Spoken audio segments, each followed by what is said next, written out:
एक क्रिश्चियन परिवार में एक लड़की बिगड़ गई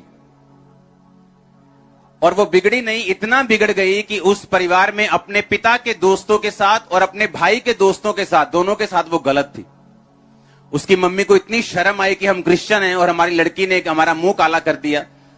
कितने दिन वो रोती रही, दुखी होती रही, परमेश्वर से पूछती रही और एक दिन अपने पास्टर के पास चली गई और पास्टर के पास जाके बोलती है कि पास्टर जी, मेरी बेटी इस तरह से बिगड़ गई और मैं चाहती हूं कि आप मेरे लिए प्रार्थना करें कि वो मर जाए और परमेश्वर उसे उठा ले और उसे अपने पास बुला ले। उस पास्टर ने कहा, तेरी बेटी में तो प्रॉब्लम है ही है, लेकिन तुझ में जो प्रॉब्लम है वो तेरी बेटी से भी बड़ी है, क्योंकि तू परमेश्वर के कामों को नहीं जानती, ना ही उसकी सामर्थ्य को जानती।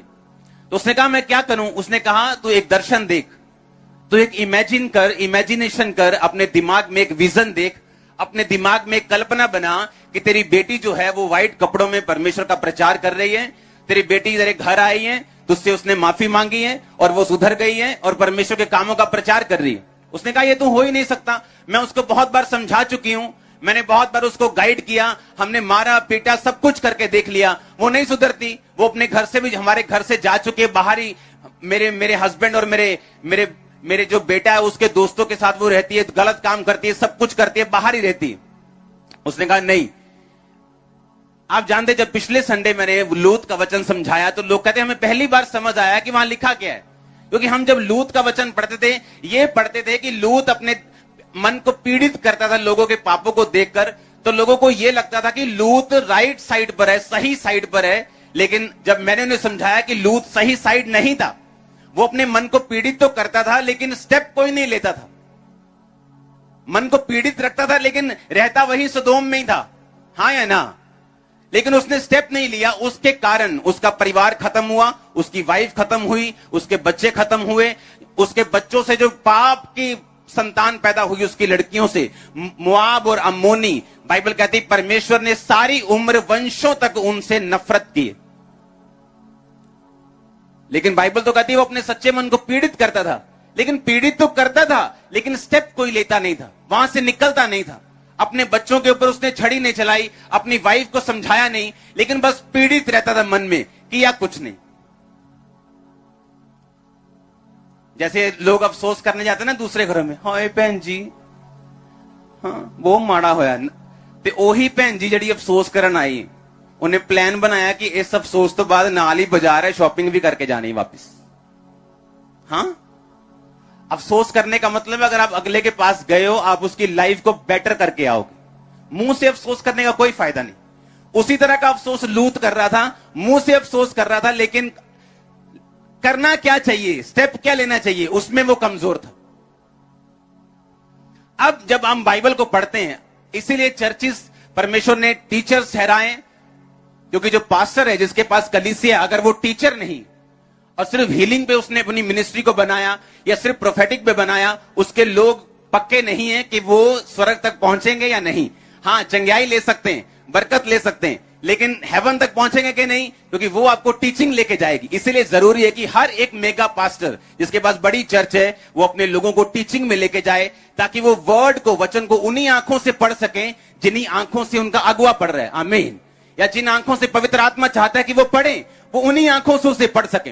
अब जब हम ये पढ़ते हैं कि अपने कामों को यहोवा पर डाल दे, तेरी कल्पनाएं परमेश्वर क्या करेगा, सिद्ध करेगा। अब उस लड़की ने, उस औरत ने क्या किया, अपने कामों को किस पे डाल दिया, यहोवा के ऊपर। कैसे? उसने अपनी मर्जी को पूरा करना नहीं चाहा कि मेरी बेइज्जती हुई, मेरी बेटी मर जाए।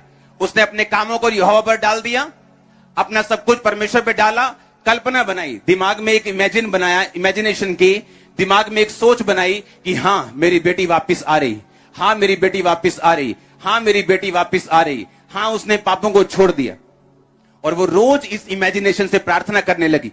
दिमाग में इमेजिनेशन को बनाया कि अपने कामों को यहोवा पर डाल दे, तेरी कल्पनाएं क्या होंगी, सिद्ध होंगी। फिर से पढ़ो, तेरी कल्पनाएं क्या होंगी। अब कल्पना क्या है?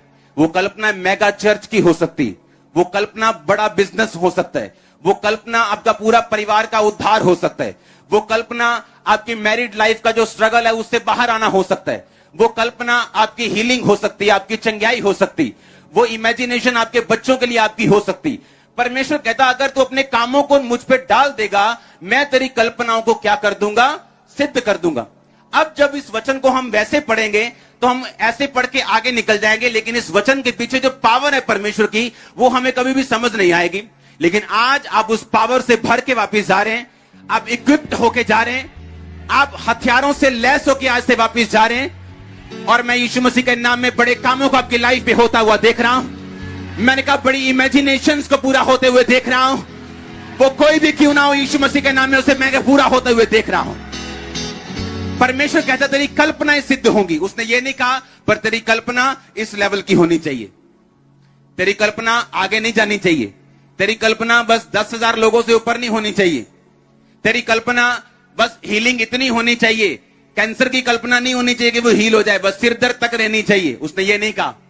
उसने कहा तेरी कल्पनाएं क्या होंगी? सिद्ध होंगी। तू जितनी कल्पना कर सकता है, परमेश्वर ने कहा मैं उसे सिद्ध कर सकता हूं, लेकिन हर एक काम का तरीका है करने का। हालेलुया। जिस तरह अगर आज कोई रोता रहे चंगाई के लिए, उसे चंगाई नहीं मिलती, वो रोता रोता मर भी सकता है जब तक वो अंगीकार ना करे कि उसके कोड़े खाने से मैं चंगा हो चुका हूं। अपने आप को तौबा में रखे, परमेश्वर में रखे, अंगीकार में रखे, विश्वास रखे और उसको पक्का अंगीकार करके रखे लगातार, तो वो उन चीजों को हासिल करते हैं। मैंने किया, आप में से बहुत लोगों ने किया, हां या ना? इसी तरह से ये वचन भी अपने आप पूरा नहीं होता जब तक आप इस वचन को पूरा करने के लिए स्टेप्स नहीं लेते अपनी लाइफ में। हालेलुया। फिर से पढ़ेंगे, अपने कामों को यहोवा पर डाल दे, तेरी कल्पनाएं सिद्ध होंगी। इस दुनिया में 3 आत्माएं हैं, एक पवित्र आत्मा, दूसरा इंसान का आत्मा, तीसरा शैतान का आत्मा। कितनी आत्माएं दुनिया में? एक परमेश्वर का, एक आपका और एक शैतान का। ये पावर, ये इमेजिनेशन, ये रियल है, मैं आपको साबित करूंगा आज। उत्पत्ति वाली हम वचन को पढ़ेंगे, 30 बाब वाले वचन को।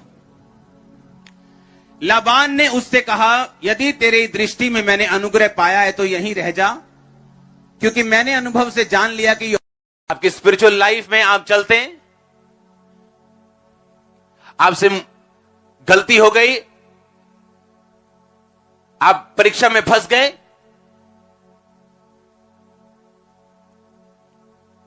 अब क्या?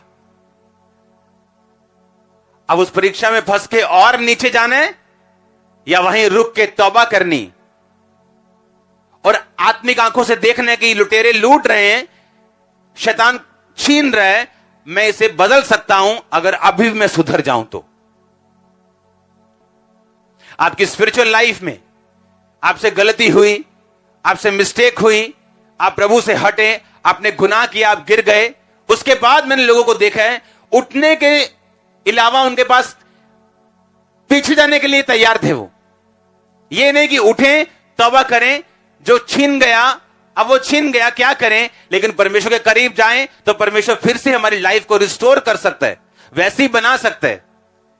लेकिन इसके अलावा उन्होंने क्या किया, और पीछे गए और परमेश्वर से और मार खाई और अपनी लाइफ को तबाह कर लिया।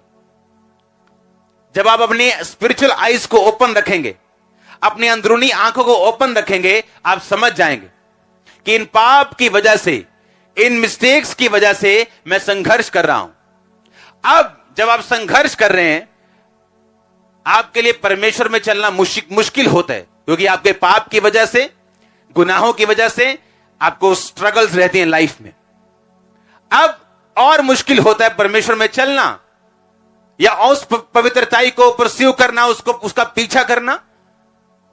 लेकिन जब आप फैसला कर लेते हैं कि मैं जो देख रहा हूं वो सही नहीं, अगर मैं सही तरीके से परमेश्वर में नहीं चला और प्रभु के सामने नहीं मुड़ा तो ये कंडीशन और बुरी होगी। और आत्मिक लोग फैसला करते कि नहीं, मैं परमेश्वर के नजदीक जाऊंगा और परमेश्वर से पूछूंगा कि वो क्या चाहता है, लेकिन उसके जो लिखित वचन बाइबल में ऑलरेडी लिखे हुए हैं मैं उनको पूरा करूंगा। और वो चलना शुरू करता है परमेश्वर में, कठिनाइयों के बावजूद, परीक्षाओं के बावजूद, फिर छुटकारा एंटर करते हैं। ब्लेसिंग